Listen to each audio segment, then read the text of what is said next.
I'm gonna make some brackets to go behind this right here that'll hold that light right there. So we're gonna try this out and see how it works. See what we can come up with anyway. So I'm gonna take this old sign right here. I'm gonna use this, cut it up. Now I use this same machine here. This is a scroll saw. And I used this same scroll saw when I made my switches on my Lincoln. And I just cut into these old sign blanks. And it usually does a pretty good job. And you can make just about anything with it. And I'd have to say that this is a blade I bought from Harbor Freight. And it's still the original blade. I have not replaced it. So it's done really good. Now, it'll probably need to be replaced after all this is done, but we'll go ahead and finish this piece here, and then I'll show you what they look like at the end. All right, so I got some cut out, and I just put a coat of paint on them.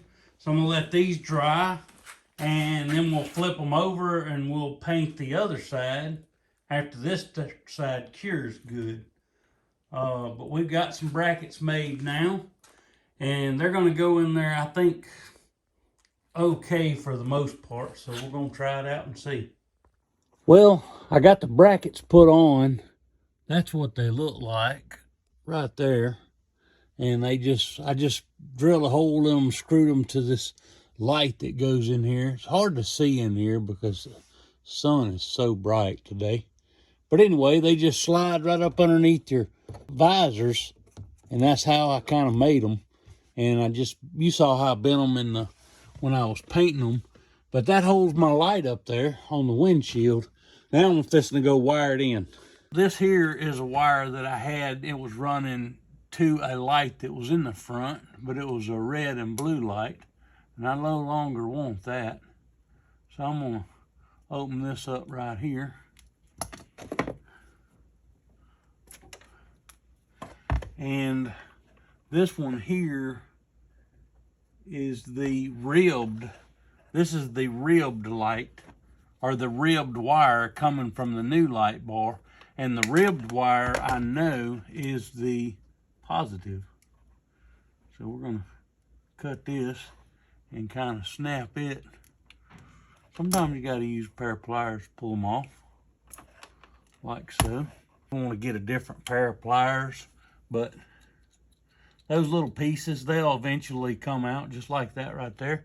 And now they're not in there, so I don't have to worry about that. We're going to put these two together, but I don't really need all that length. And this is how I wire them together. And I'm going to actually solder them.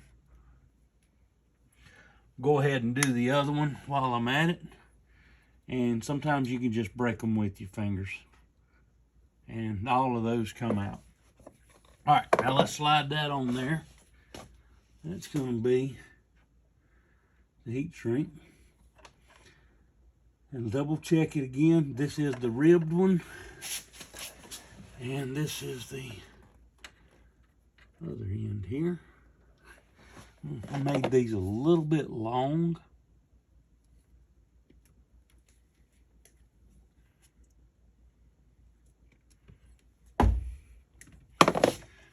Kind of stick these in here like so, and kind of give them a twist.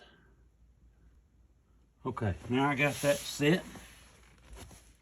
I'm going to put a little, this is Stay Clean solder goo, or whatever you want to call it.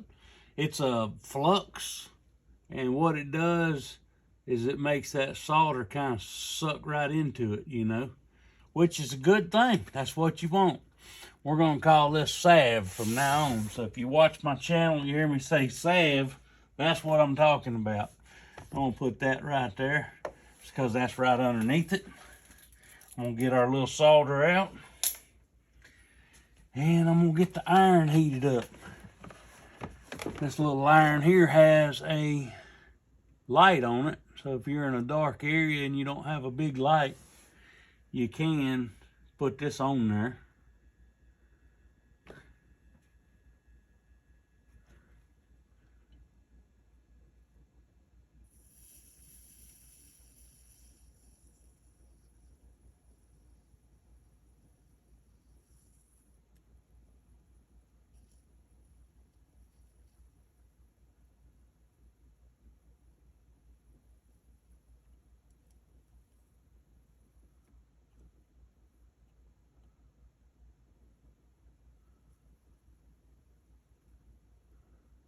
Well, if it'll ever get hot enough to start taking it.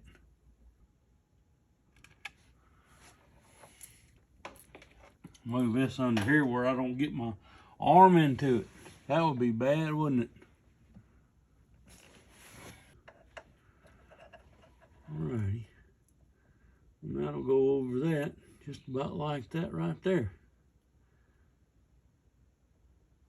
And we'll seal that up. Alright, we got the next one ready to go. And this is the ground. Go ahead and put it in here like this. And we will try to get this together best we can. Alright.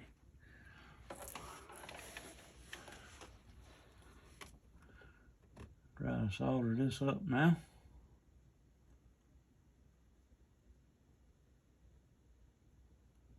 Probably would help if I cleaned off my soldering iron a little bit. Now that one did much better than the last one. Much better.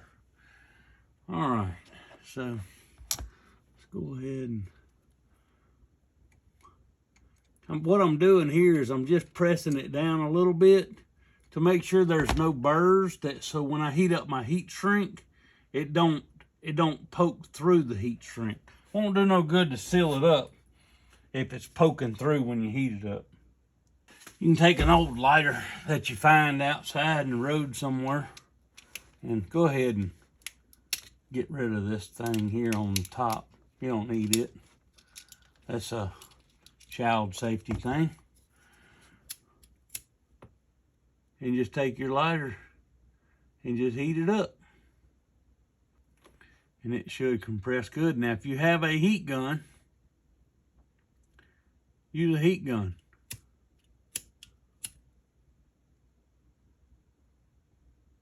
You might want to find a lighter that's got more fluid in it than I found. This one is dead. Like I said, if you have a heat gun, you can use it. It'll seal it up real quick, but not everybody has one of these heat guns.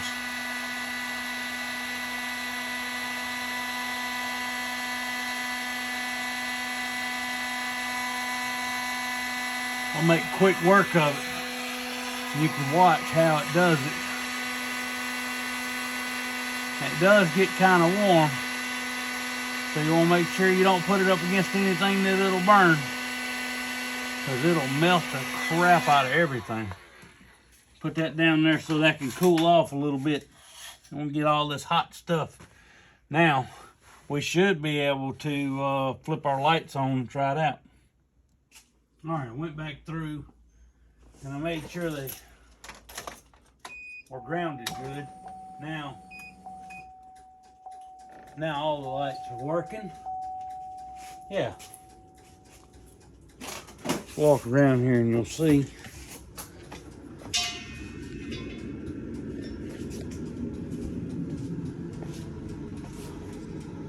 Yeah, that looks good. We'll see how it looks at night eventually, but they're not very bright, but they're bright enough. Well, I got all of it in here. There's the bracket right there. A lot easier to see at nighttime. And there's the other one right there. I think they worked out pretty good. Let's go ahead and put the key in, and I'll show you guys what it looks like here. All right, here we go. I'm gonna flip this switch twice and we'll look outside, see what it looks like.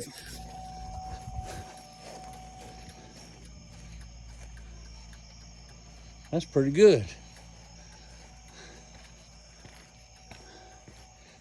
In the back, see what it looks like. Everything looks good on it.